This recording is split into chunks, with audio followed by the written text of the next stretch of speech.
What do you do with that lone can of cranberry sauce that you found tucked away in the back of your pantry that you forgot that you bought for Thanksgiving and never served? And you can go from that to this as a cranberry gummy. So stay tuned and let me show you how. Hi folks, it's Darcy from the Purposeful Pantry. Welcome back to my channel, or welcome to my channel if this is the first time that you're visiting. I'm glad to have you here. Today we're doing the back of the pantry challenge with cranberry sauce. Join me, Linda from Tululu Creates, Linda from Linda's Pantry, Prepper Potpourri, Jenny from Jenny Goff, and Lisa from Sutton's Days as we teach you new ways to use cranberry sauce. And today I'm going to show you that you can dehydrate it. You can, and create these fun little gummy cranberry pieces that you can serve to your kids. You can serve as a treat to friends and family, just kind of to see what they would do with it. And it's a great way just to do something different with it that you might not have ever thought of before. By the way, all of the videos from all of our contributors today are going to be down in the description box below, as well as a printable recipe for this if you'd like to print it off for your dehydrating notebook. I'll leave all those links down below. So let's get started. You need some cranberry jelly. You don't need anything else. Actually, for this, you just need a knife and then cranberry jelly. But I'm going to do a couple of things where I'm going to use, I've always used like this small heart-shaped cookie cutter. But I'm going to try a couple of different of the cookie cutters that I've inherited from my grandmother. But then I'm going to show you a couple other ways that you can do this as well. But cranberry jelly dried makes fun gummies. That's kind of what it turns out to be. It's like making your own gummies out of cranberry sauce without having to do anything to it. And first, as my mama taught me, always wash the tops of your jars before you open them. Okay, what you're finally going to need for this is you're going to need, your cranberry sauce. Yes, you can do the berry sauce versus the jellied and just spread it out and make a fruit leather. You're going to want to combine it with a little bit of applesauce. Like I do about a third applesauce to maybe a can of the cranberry sauce. Blend that up some and then put it out like a fruit leather as you would always do fruit leathers. That will work as well. But these are different because these are gummies. So you're going to need your dehydrator trays. You're also going to need some kind of liner. I prefer the actual fruit leather sheets. These are Teflon sheets that I get off Amazon from a brand called HOMEY. I will leave the link in the description box below because these come in 14 by 14 sheets that would fit an Excalibur, but they can be cut down for a Kasori. But you can use parchment paper, you can use whatever fruit leather sheets you happen to have. I am also not going to be very precious about trying to get this sauce out without harming it. Some sauce pops right out, some sauce does not. Come on. It helps to run it around the edge with a knife. I use the back of our knife and sometimes you can just like help it out a little bit. All right. And always eat the scraps. Okay, the first thing that you're going to do with any of these is you're going to want to cut these in pretty thin layers. You can use whatever knife you have, but you want 1/4 of an inch or less. And if they're not perfect, it's fine. You can use the guide from the can on the edge, because that's what we always joked in my family. That's what it was for, to help you cut it.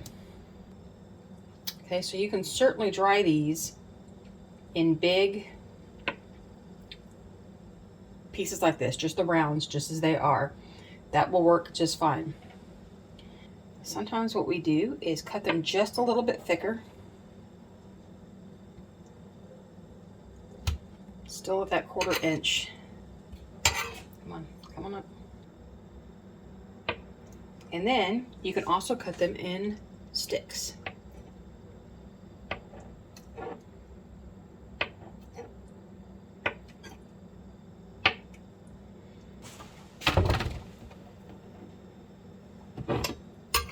These are not refrigerated, so they're a little harder to maneuver. So I'm just using my straight knife and throwing them on here.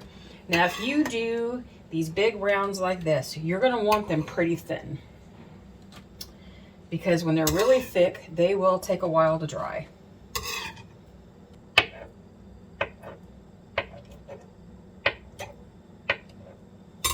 Okay, so we have some rounds like this.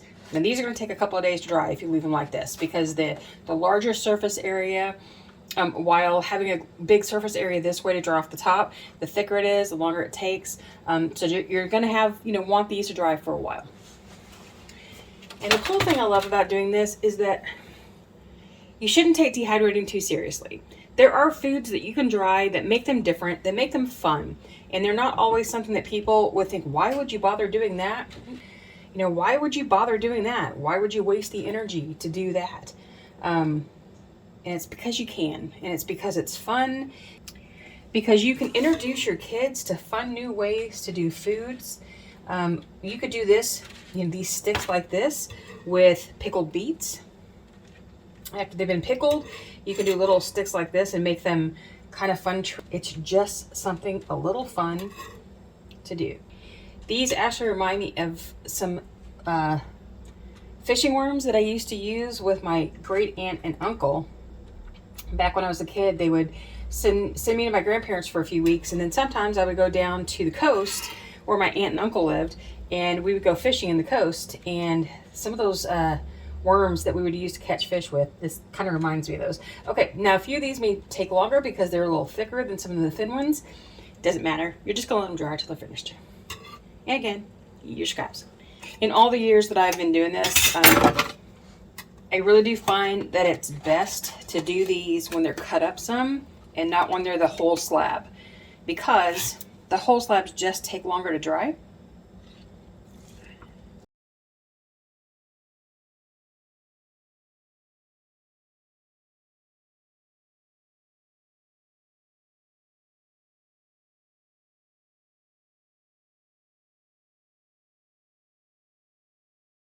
Okay, first we're going to try that little cutter and see how well it comes out. Now I know why I didn't do these before, because it takes up the whole slice. But see how pretty that is? That's going to be really cute. Now sure, it means that I have some extras left over, but I can take some of those extras and just cut them down to be sticks. And I can set aside a pile here that will be for eating scraps later. That might be for dinner tonight. Okay, you can do that. You can do, will that fit? Doesn't quite, no, it's a little too big. But if you have a star, I'm gonna do it anyway, because what's that gonna hurt? Okay, there's a star.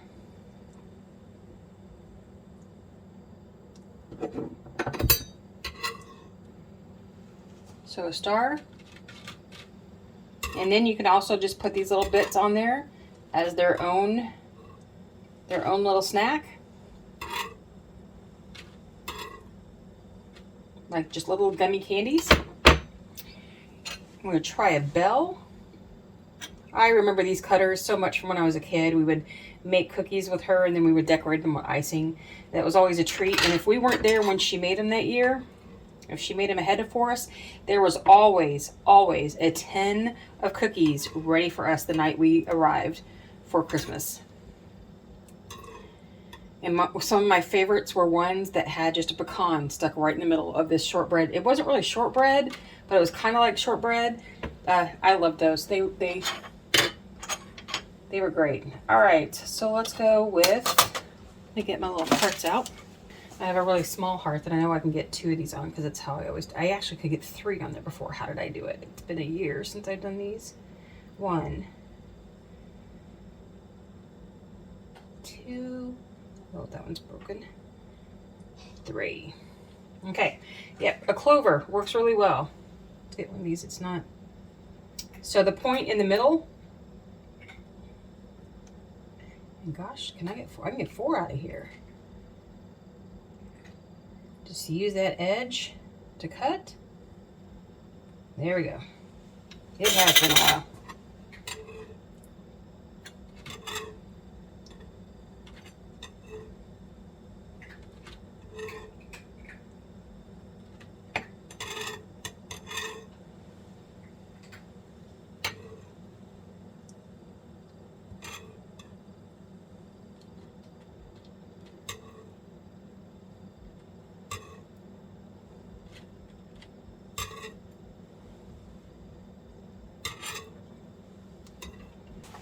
Into here. This is some of my grandmother's milk glass that she had a massive collection. And when she passed away, I took a few of the bits that I knew that I would use the most, some serving pieces and stuff, and I just adore them. And I wish I could have kept all of it, but there was so much. So we're just going to cut some of this up into sizes where we can just scoop some out for dinner tonight and have cranberry sauce on the go, because you don't have to eat cranberry sauce just at Thanksgiving. All right, one more can. Since this is not something that you want to do in mass quantities because you can't store it unless you have a ton of guests coming that you want to make this for, I find that doing just a can or two at the same time I'm drying anything else in my dehydrator is just fine. You're not going to transfer flavor to it unless you're doing onions or something. So let's do this one last one. Do it a little thin.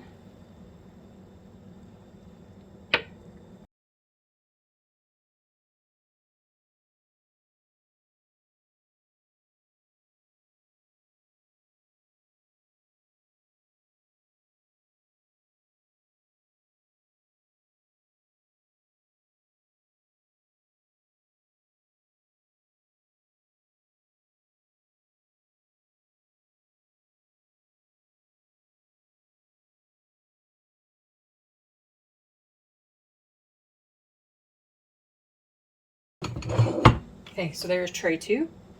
Let me remind you what's in here. We have our cutouts, just like that. We have our gummy worms. And we have our large cutouts and our slices, and then some of our larger cutouts. Now, we're going to, it's not on our chart. There's nowhere to tell you here where to set this. What we're going to do is go ahead and stop. I'm going to set the temperature to about 135. 140, which is about a fruit leather. These are, they're just going to go until they go. So then what I'm going to do next is I'm going to come in here about every 4 to 6 hours and just flip them. Not overnight, I'm not going to do that. But during the day, I'm going to come in and flip these to make sure that all sides get completely dry.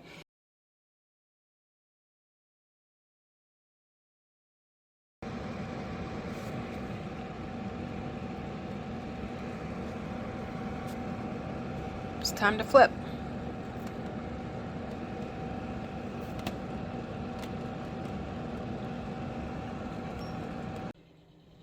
Okay, these have been going for about 24 hours, and while these little the gummy worms, that's what we're calling these, the gummy sticks, are getting really, really close to being done, these are not. So they just need some more time. And know that with these, because they are so full of sugar, they may take a little longer than typical. I've also turned the temperature down because I found that this time, which is one of those things that you're going to, as you learn how to dehydrate, you'll know that sometimes things work this way this time. Sometimes you have to adjust a little bit. When I had it set at 140, I felt like this time these were just a little, it was too hot. So I turned it down some. I ran it overnight at 110, and I've opted just to leave it at 110, knowing that that's going to take a little longer to dry, but I wanted to be able to dry it out well instead of taking the chance that I'm kind of melting these down. They weren't melting, but it was just a thing that I wanted to do to try to dry them out better. Okay, this last flip that I just did, I also took them off of the parchment paper so that there was no issue of the heat where it came in contact with the parchment, and that it had a way out, that the entire surface area of the gummies had air moving across them, just in this last little bit, because I think it's going to help it. So I'll give you a couple more hours and we will check back in. Okay, so now we have our dehydrated cranberry gummies. I'm going to get them up here really close so that you can see them. Okay. Anytime that you see something on here that looks a little shiny, it's not moisture.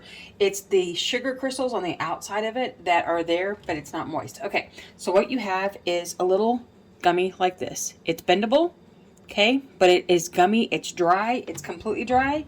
We have our cutouts, just like that, and we have our little gummy pieces. Let me show you the rest. Here are our gummy worms. Just like that, okay? And And then here are our slabs. Now the slabs definitely took a lot longer to get dried, but they are dry. And here are more of the cutouts that we had. And you can see while pulling them off of here, it's not hard to pull them off, but they're going to stick just a tiny bit. But these are your gummy cranberry pieces. Now to store these, the best way is going to be to put a piece of parchment paper or wax paper between them and just kind of layer them into an airtight container. They're not going to store for long. These are not meant for long-term storage like I mentioned before.